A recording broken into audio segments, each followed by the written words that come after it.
மகளிர் தினத்தையொட்டி குன்றத்தூர் பகுதியில் பெண்களுக்கு சந்தனம் மற்றும் செம்மரக்கன்றுகள் வழங்கப்பட்டன. காஞ்சிபுரம் மாவட்டம் குன்றத்தூர் பகுதியில் மகளிர் தின விழா கொண்டாடப்பட்டது. இதில் ஏராளமான பெண்கள் மற்றும் மகளிர் குழுக்களைச் சேர்ந்தவர்கள் கலந்து கொண்டனர். மேலும் பெண்களின் வாழ்வாதாரத்தை மேம்படுத்தும் தனியார் அமைப்பு மூலம் பெண்களுக்கு 1500 சந்தன மரம் மற்றும் செம்மரக்கன்றுகளை வழங்கினர்.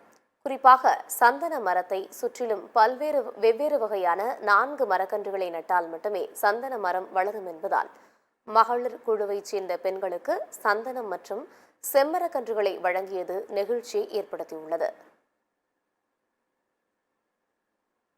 இந்த நிகழ்ச்சியில பறவைகள் மற்றும் விலங்குகள் அறக்கட்டளை சார்பாக 1500 சந்தன மரக்கன்றுகள் செம்மரக்கன்றுகள் இந்த பெண்களுக்கு நாங்கள் வழங்குறோம். அவங்களோட வாழ்வாதாரத்தை உயர்த்துவதற்காகவும் இந்த பகுதியில சுற்றுச்சூழலை உருவாக்குவதற்காகவும் இதை வளர்க்கணும். ஏன் இந்த சந்தன மரம் தரோம்னா, இந்த சந்தன மரம் தான் இப்போ 25 வருஷங்கள் வெட்டாம வளர்ப்பாங்க. அதாவது அதுக்குன்னு ஒரு தனி இடத்த ஒதுக்கி தருவாங்க. ஒரு சுற்றுச்சூழல் உருவாக வாய்ப்பு உண்டு. சந்தன மரம் என்பது தனியா வளராது.